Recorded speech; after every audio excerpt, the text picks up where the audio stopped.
Welcome everybody to our May Club AW Click and Chat. This month we're joined by Corrine Gretton-West. Hi Corrine. Hi, thank you so much for having me. You're welcome. We're really excited to speak with you about your experimental analog photography methods. You are also, of course, one of our ambassadors, so it's really great to learn a bit more about what you do. And yeah, we're very excited. I'm also joined by Karen here, if you want to introduce yourself. I'm the marketing manager at Analogue Wonderland. So yeah, I'll be floating in the background, learning stuff as well, because I've never done any of these things. So Corrine, I guess we'll hand it over to you then. I will just go straight into it. So hi everybody, my name is Corrine. I am an experimental analog photographer, as well as a digital photographer as well. So I have two businesses. I have Corrine West Photography, which is all my brand photography work that I do for like businesses, local businesses and businesses overseas. And we have dark art sessions as well, which is what you can see in the logo here. And these are my analog photography courses and portrait sessions. And they're all experimental. So it's not just shooting on film or just shooting a Polaroid. I like to take it that next step further. It's my passion, it's what I love doing. It's essentially the way that I express myself instead of writing a diary, because somebody once read mine and I never did it again. So that is essentially why I do emulsion lifts, but I'm going to do a demo on that later. The other thing that I do is wet plate collodion. Now this is a 170-year-old photographic process used in the Victorian times. So it's very, very old. It uses a lot of different chemicals, such as collodion and silver nitrate. And these chemicals can be quite toxic. So you'll see in the video that I'm going to play in a moment that I am wearing a mask. I do run courses on this process. If anybody wants to have a go, they are in-person courses because there's lots of health and safety precautions that need to be part of it. So running an online course wouldn't really work. So this is an in-person course if you want to do that.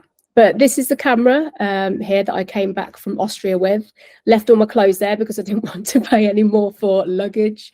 So I came back with that camera and a very, very new expensive hobby that I've been obsessed with ever since. And the image on here is from one of my our International Women's Day portrait series. And this one actually got stuck in the silver nitrate box. You'll see the process in a moment, which is why it's got loads of scratches on it. But that's the beauty of this process. You can get weird little chemical reactions and all sorts of little surprises. So it's definitely not a process to do if you are a perfectionist. I've had to beat that out of me to be able to do this. So I'm going to play a video. If you can't hear it, please tell me. Okay, so this is how it's done. So this is how I do the wet plate collodion process. First of all, I mask up because the collodion is incredibly toxic and you don't want that in your lungs. The next thing I do is put my mask on because the silver nitrate can turn you blind, and gloves because silver nitrate turns everything black. The first step is to pour the collodion on the plate. You need it nice and even.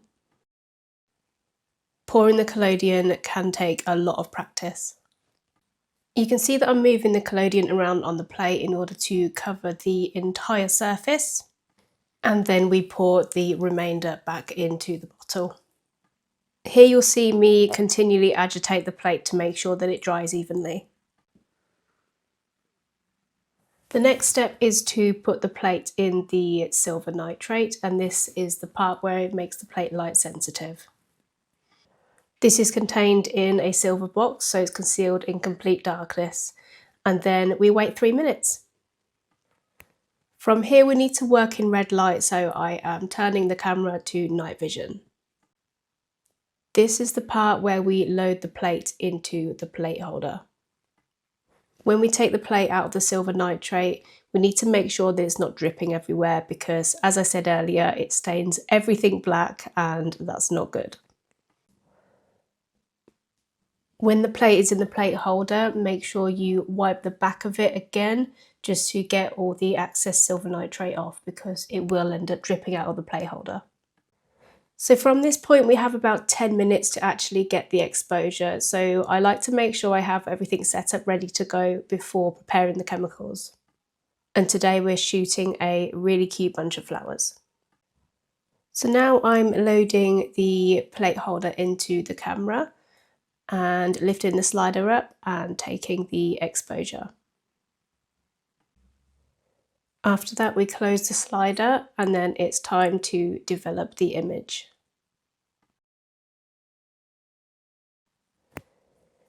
We now take the plate out of the plate holder and then pour the developer over it in one swift motion. We then agitate it until we see some contrast coming through and an image developing. After that, we stop the development with simple tap water. Some people use distilled water, but personally, I can't tell any difference between the tap and distilled water. After that, we then put the plate into the fixer, and then this is where we see the image come to life. So you can see on this image, there is a small white speck on there. That is where the collodion has gathered up slightly. All you need to do in this case is just leave it in the fixer for a little bit longer and then the image will come through. After that, we submerge it in water for around 15 minutes. And then you leave it out to dry, and that is how you do wet plate collodion. One thing I missed on there, you need to rinse it as well. So you have to rinse it for around 5 minutes to get all the chemicals off. So these are, again, some images from the International Women's Day collection. I wanted to do a project. This was actually my first project on wet plate collodion that I did. And I got lots of people in my local town, lots of women who are business owners, just inspirational women come round, and they had their portrait taken. And we had a little exhibition. I also did a project on late diagnosed neurodivergence. I was recently diagnosed with autism and ADHD a couple of years ago as well. So I decided to do a project on wet plate collodion to depict that. So this is a little video I can show you. My TikTok is Dark Art Session, so you'll be able to see a lot more on there if you want to have a look.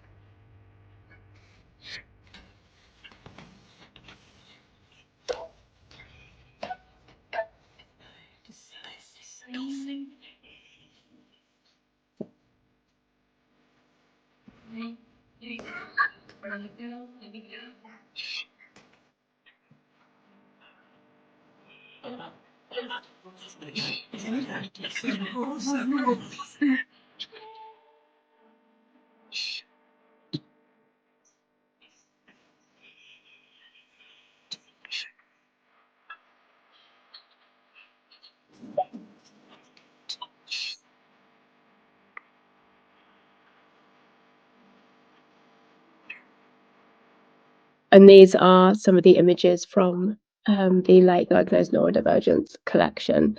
So these are 5x7 plates. So they're tin plates.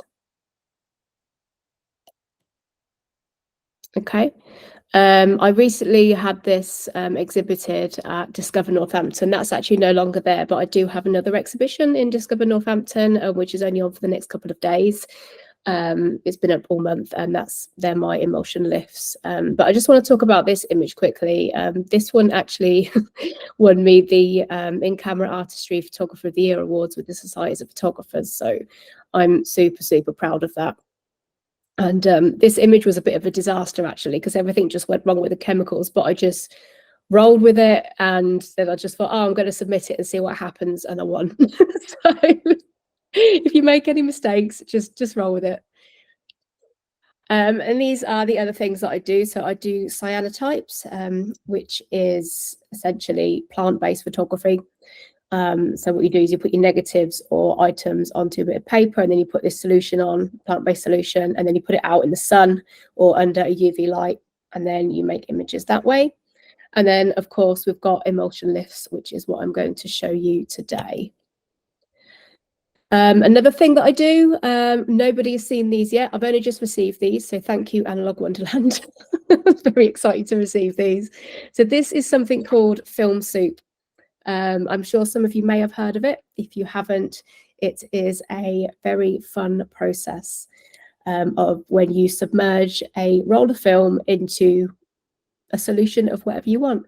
So this is water from this location. This was at the peaks where we went climbing. We got some water from the location and some mud, mixed it in a pint glass, added some hot water, and I left the film in there for, I think it was around 10 days. And then I left it to dry for, it was about 2 weeks. I left it to dry, sent it off to Analogue Wonderland, and this is what I got back. And you get loads of really cool effects on them. It's like cells. I love it. I'm really excited about these. I've only just got them. They're really beautiful. They look like jellyfish. They are. Yeah, it looks so cool. And yeah, that's the end of the slideshow. Let me just click out and find you again. Hi, everyone. I hope you saw that okay, and I hope the video sound was okay. And yeah, would you like me to demonstrate emulsion lifts? Yes, please. Yes. Yeah, okay, cool.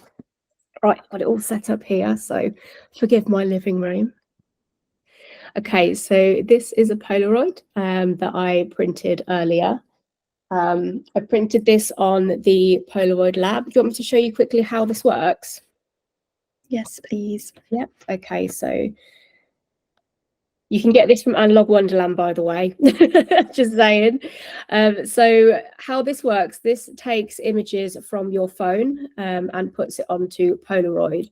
So instead of just taking a picture with a Polaroid camera, you can use digital files.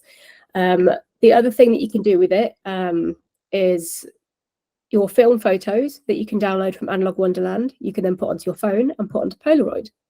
I've done it. It's the same with wet plate collodion as well. So there's lots of different things you can do with this. So I'm just going to show you how it works. There's the lab. So this is the app.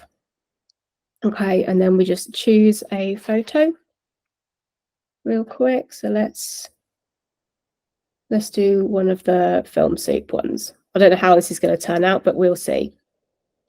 So this is how you turn it on. You just turn it on there, take the top off,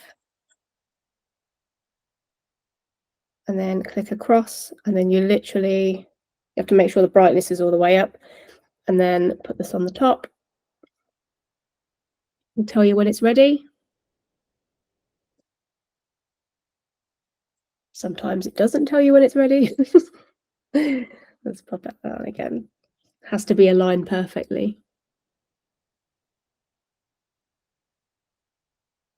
Does this all the time. So the dots there, they have to align with this. So fingers crossed it works this time.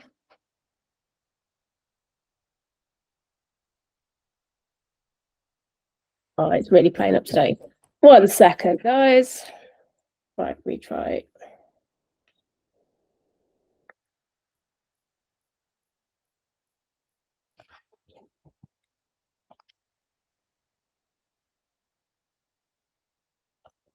I think it might be playing up, or it doesn't like this photo. Let's change the photo because it's quite a dark one.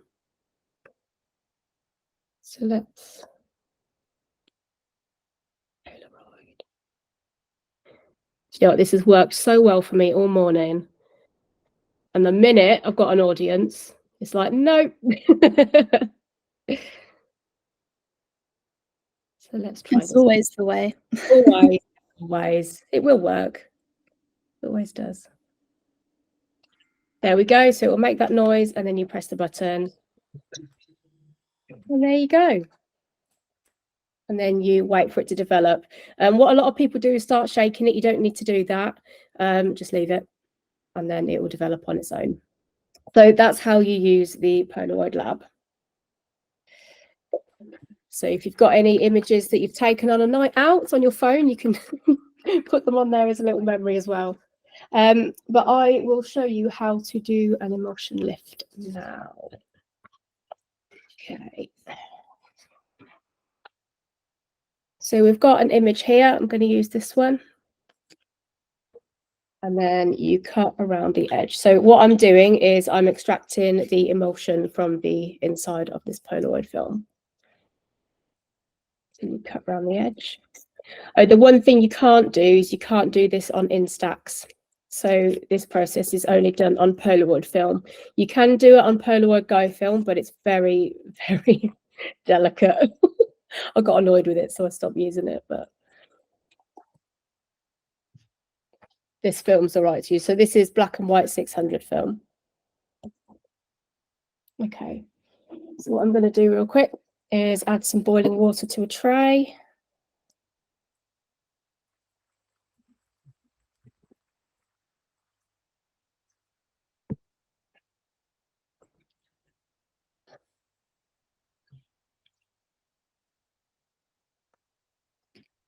And then you separate the image like this.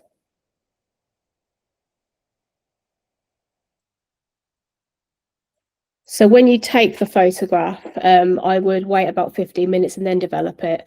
If you leave it too long, all this white sticky stuff stays on the back and it can be really hard to get off. Okay, so hopefully you can see this. Can you see that okay?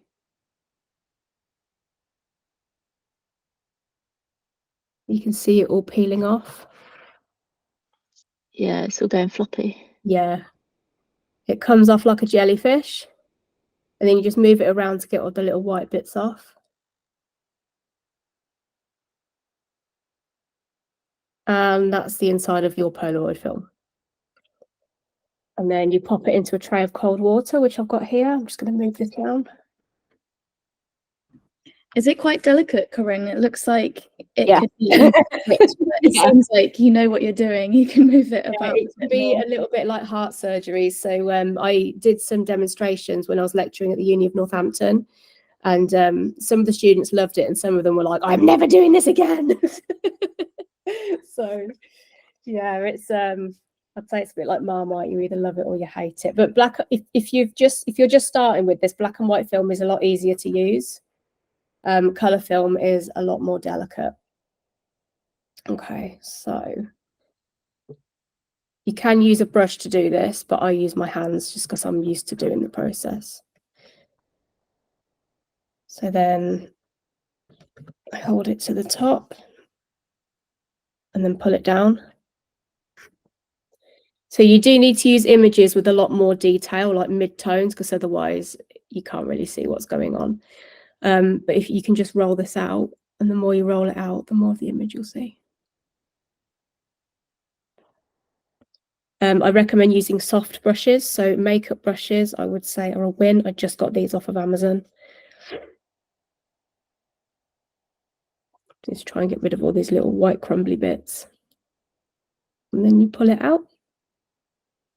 And if you tear it, it doesn't matter because it's your own unique piece. Nobody can ever replicate it.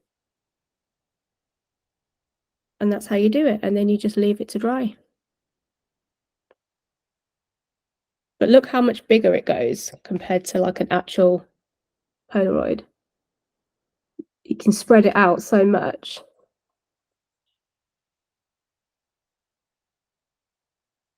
See? So the bits that you break, you can leave or you can make tears in it. There you go. It's fun. It's lots of fun. You need a lot of patience for it. This is another one that I made earlier. So these are, did anyone see the Northern Lights? Yeah? So yeah, that's what I made earlier of the Northern Lights. So that is essentially how you do emulsion lifts. So has anybody got any questions? Hi, Corrine. I really enjoyed that. Was that normal paper that you put it onto, or photographic paper, or watercolor paper? Yeah, it's watercolor paper. So this is the paper that we used. Right. I also used artboard as well, artboard watercolor, which is really good. It doesn't crinkle as much. It's just a bit of a pain to cut. Okay. Yeah. So use that as well. Okay. Thank you. Test different watercolor papers just to see which one is best for you. So, because obviously each one has a different texture to it as well, and the texture of the paper does come through. I don't know if you can. Got a little light there. Yeah. If you can texture there. So yes, it does. I can see that. Yeah. Yeah. Yeah. It's got quite a good weight to it as well? Would you say at least 140 grams? Yeah. Yeah. Okay. Yeah, so these Yeah. ones are 300. Yeah, 140 pounds, 300 GSM. Do you remember that little the white stuff that was on the back of it that I was telling you about earlier? If that Yeah. stays off or just partially comes off, this is what it looks like. So it can Oh, be wow. quite creative, but it also can be a bit of a pain in the neck if that's not what you're going for. Yeah. Yeah. So And do you put the two together? Do you sometimes combine two? yes, yeah, you can together as overlay well? them. Yeah. Yeah, you can overlay them as well. I did a lot on glass as well. So this is one that I did directly onto glass and just put some paper on the back. That works. The only thing I would say not to put it on is material, because it's so flimsy and fragile. It would just tear. But yeah, that's how. This is what I did earlier as well.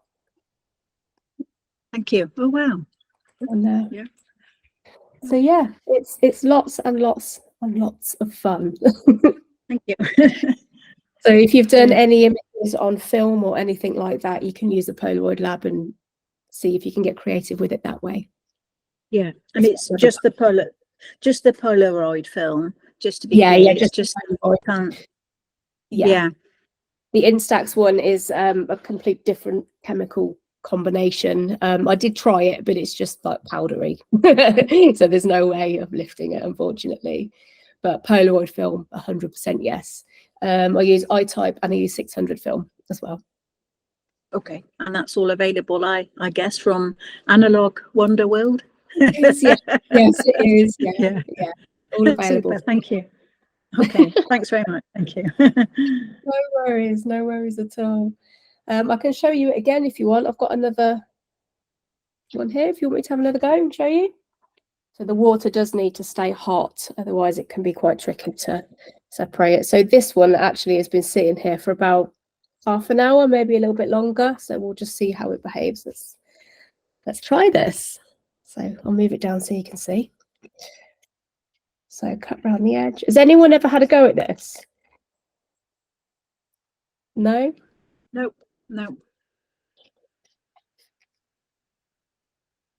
I do in-person courses on this as well. If anybody is interested, I can put a link to that. If there's a chat on this thing, I can do that. Yeah, there is. We can always follow up as well with send everybody information. Yeah, just see how I'm pulling this apart and there's a lot more white stuck to it. So this is going to be lots of fun.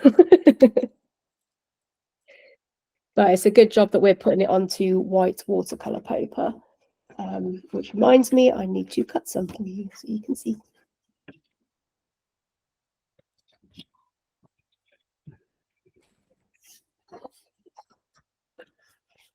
Yeah, I do recommend using the is it the Dana Rowney watercolor artboard, because that doesn't crinkle as much. For demonstration purposes, normal watercolor paper is fine. These could be great if you want to make like unique gift cards and things like that. I'll put a little bit more water in.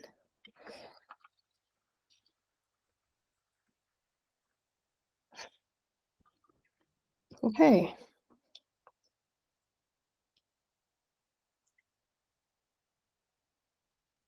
So You always put it face down.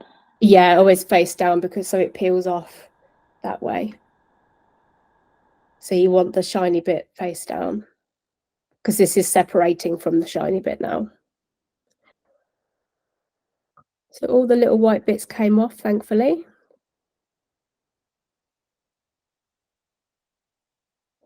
I've had people hand me Polaroids that are years old, and I'm like, I'm not touching that, because I know that's not going to work, and I don't want to ruin your Polaroid. That's the good thing about the lab, because you can just repeat things if they go wrong. So yeah, this is the bit that comes off of it. So this is the front of the Polaroid. Don't put your hands in boiling hot water like I do. We don't want no injuries. But I did a workshop on this the other day at Discover Northampton, and children came in and had a go, and they loved it. They absolutely loved it. And I've been asked to do some demonstrations for some homeschooled children as well. And I didn't think children were my target market, but they love it, so fair enough. It's good for all ages. Okay. Kasim just came up with a question there. All of the Polaroids he shot last year, they were planning to lift. If they're a year old, is that too old to lift? I would say yes. I mean, you can try with one. The only problem is the white backing will probably stay on. You know, the white glue, that will probably stay on. But you can have a go. It might be quite difficult to separate it, you know, when I was separating at the beginning.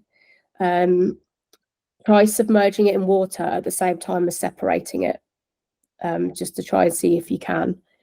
Give it a go. If you've got one that you're not overly attached to, try it and see how it goes.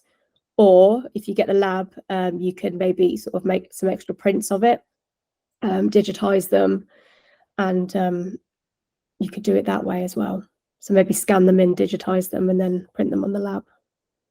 Sorry, I just realised you couldn't see what I was doing. And did you say it's harder with colour film? With colour film, yeah, it's a lot more tricky. I don't have a colour film one with me at the moment.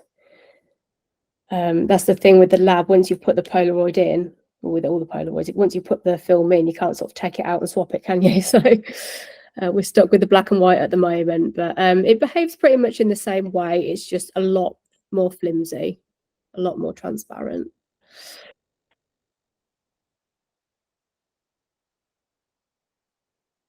But yeah, there you go. Oh, complimentary cat hair. Whatever I do, honestly. There we go. Someone had actually previously asked, or requested, I suppose, they said, can you talk about transparencies in Polaroids? I suppose that's to do with the colour and black and white. You said something about transparencies just now, so. Transparencies in Polaroids, I don't really understand the question. Yeah, they just said, can you talk about transparencies in Polaroids? I'm not sure what that meant either, to be honest. So this process is also known as far as I'm aware, as transparencies. Oh, okay. As far as I'm aware.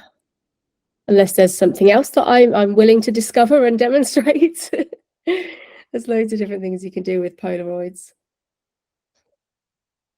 You can even like take, sorry, that's the image, all done. You can also like take a Polaroid image and apply pressure to the back of it, and you can get lots of different effects on there, like scrapes and stuff, and just really get hands-on with it. But yeah, it's really fun. Lots of things you can do. Don't put Polaroids in the microwave like I did. I read it in a book. Don't do it. It just went and caught fire. I was like, yeah, no, don't do that. Don't follow what the books tell you. Has anybody got any more questions? Does the finished result change much as it's dried? Because obviously you've just put them on the paper now. Do they basically stay like that, or is there any further changes as they dry? They pretty much stay like this. They just sort of, yeah, they look pretty much the same, just dry, really. So this is a black and white one. So you can see sort of how it dries, and you will end up getting like the texture of the paper through, but that's the only real difference. And you said it's best to try and pick Polaroids that have lots of mid-tones in them. Is that right? Yeah. So photos that have lots of mid-tones, because you can see on this one, you can't really tell. You know, it looks a little bit. You just don't get a lot of. I've just ripped it now. You don't get a lot of detail in it. Okay. So more detail that you can have in the image, the better, I would say. Definitely. So not too much contrast. I mean, this one didn't have that much, but you know, it could have done with some more mid-tones to bring out the details. I have found it a challenge. I do use black and white Polaroid film occasionally, and I often find it's fairly contrasty. which in some ways is a necessity if you don't want sort of grey pictures. But I find that you have to make sure the scene's quite low contrast in order to get a full range of tones. Yeah, definitely. I know in the app you can change the contrast and brightness. Let me just have a look quickly. So yeah, so you can change the exposure of it on there. I'm sure there's some other things you can do with it as well. Let's have a look. No, you can change exposure on there, but you could also like have things on your phone and just edit it to bring out more of the midtones. Yeah. It just takes lots of practice and experimental, really, which is why I love it. You know, there's so many different things you can do with it, and each image that you do is unique. No one's going to have the same image. No one's going to make the same thing. Nobody can replicate it because it's unique to you. So you can even like add some tears in it as well, like tear it apart a little bit and make it, do some self-portraits and just make it, I don't know, just really gruff and fun. But yeah, that's emulsion lifts. Is it easy to do double exposure emulsion lifts, or does it get a bit overly complicated with all the detail that you need? You can do double exposures. Yeah, I think there's ways you can do it in the app, and obviously you can overlay as well. So you can overlay 2 images if you want. You have to wait for the first one to dry, and then you do the second one. Not necessarily. It can be quite fiddly because it's literally you just have to try and get one over the other and sort of pick them out. You know, it can be quite fiddly, but it's doable. You can let one dry if you want to. You're just risking, if you wet it again, you're just risking moving, sort of relifting this off and moving it. But yeah, you can do it both ways. Yeah. It's harder on glass because it slides around loads. Oh yeah. Slides around everywhere, but it will dry eventually. You can speed the process up on watercolor by using a hairdryer. So dry it with a hairdryer, but I wouldn't recommend doing that with glass just because of heat and you're risking shattering the glass that way. But yeah, have you got any more questions? Yeah, I was going to ask you, would you say that emulsion lifts is your favorite kind of experimental photography type? I would say so, but I love them all. I am very obsessed with wet plate collodion. As you know, that is my baby, and it is the one that I do lots and lots of projects on. Emulsion lifts for me, I would say, are quite a personal project, quite a personal thing to do because I use them as a method of self-expression rather than writing in a diary. So essentially I can take like self-portraits and just like tear them apart or just represent how I'm feeling, and it's really, really lovely, and it's something that I'd like everybody to see. Whereas if you have a diary, it's something very personal, isn't it? So this is something that if somebody else sees it, not too much is going to be given away. You know. But yeah, I do love this process. It's lots and lots of fun.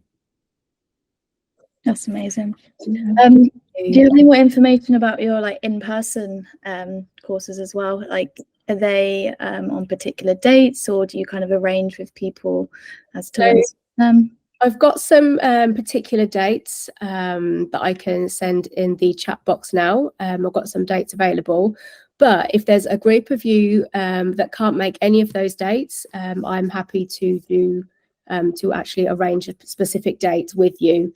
I take groups of up to 5 people, and it's all done in my studio, and you get an opportunity to use the lab, you get an opportunity to go out to the local park and take some photos and come back and lift them with my help, and you walk away with some images on glass and some images on watercolor as well. And it's lots of fun, and it's really good for people who may be wanting to attend uni and they want to show a bit of diversity in their work to add to their portfolio. So yeah, it's lots of fun. So I'm even teaching it to home educated school children now. So let me just find the link to my courses if you don't mind. That won't be a moment. Workshops.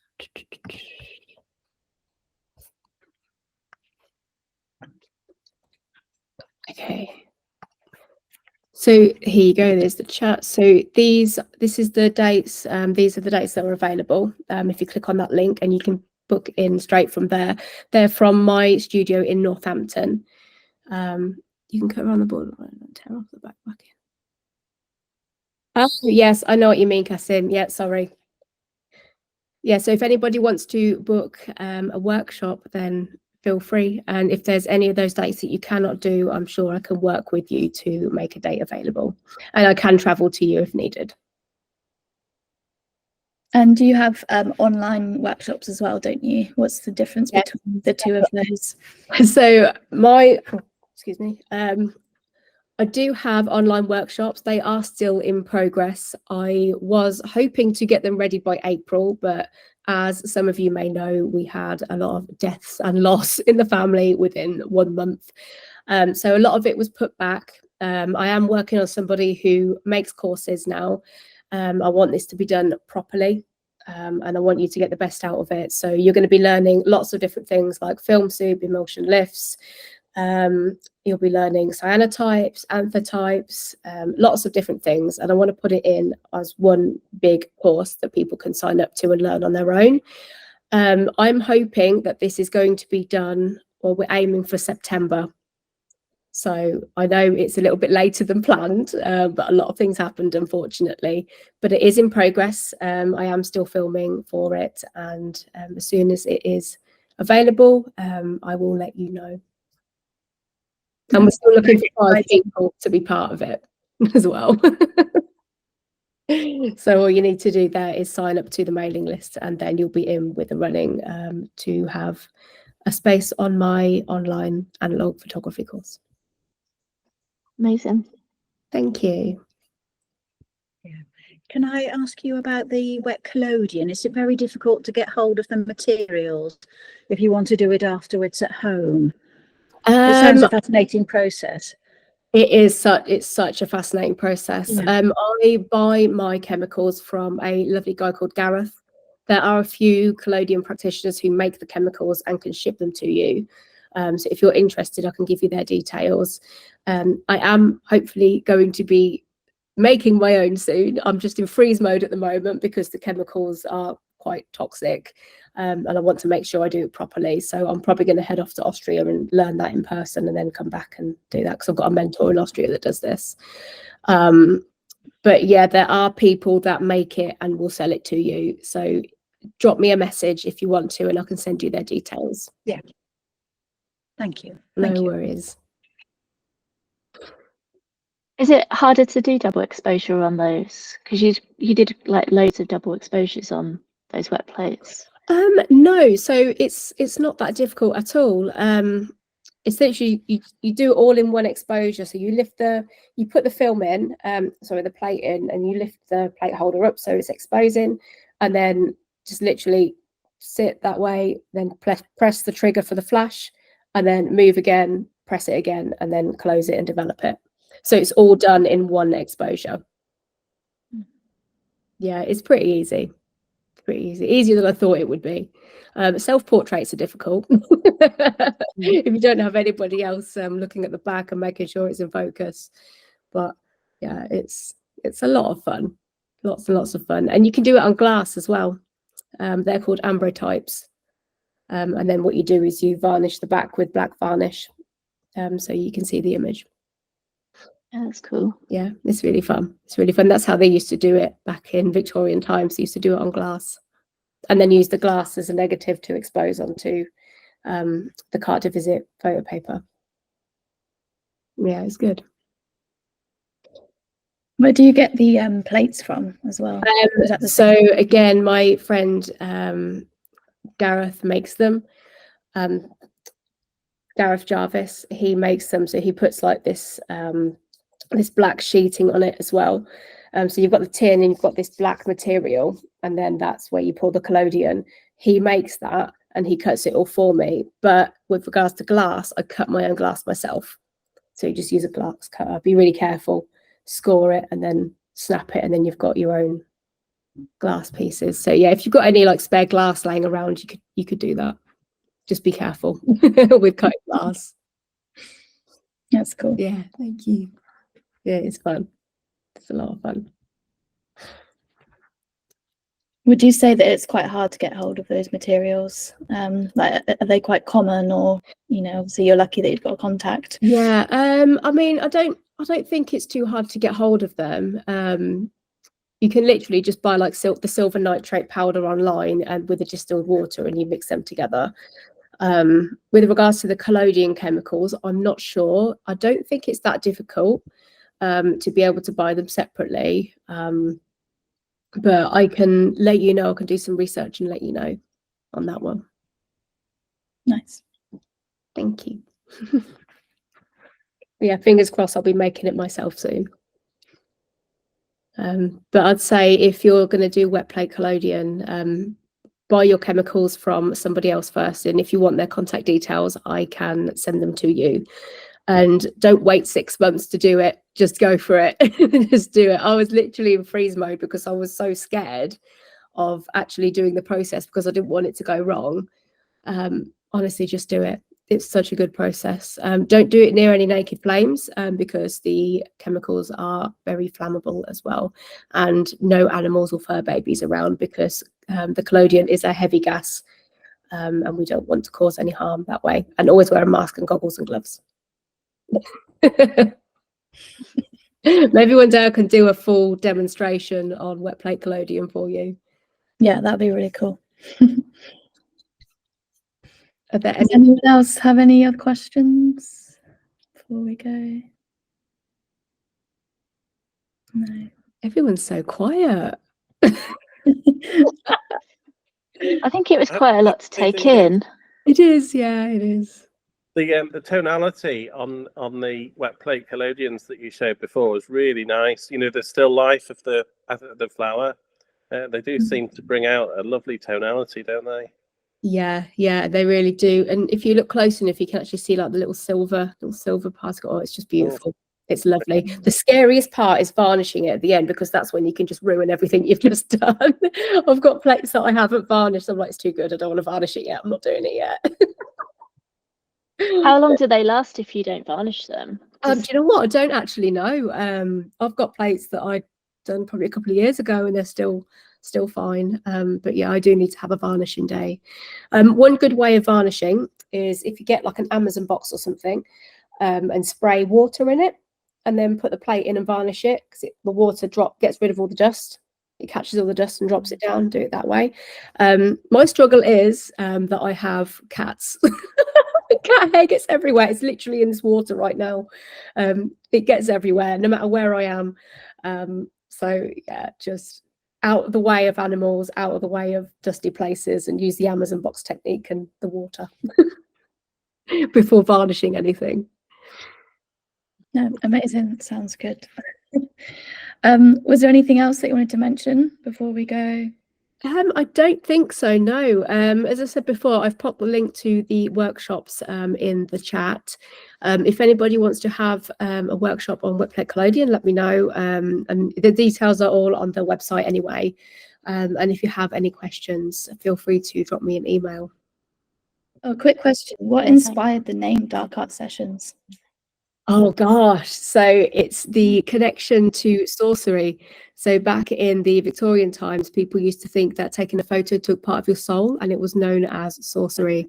And wet plate collodion was also known as the black art as well, because of the silver nitrate stains on your hands that you get. Now, I didn't want to go with black art sessions because there is already a community of black artists that do that, so I'm not taking that.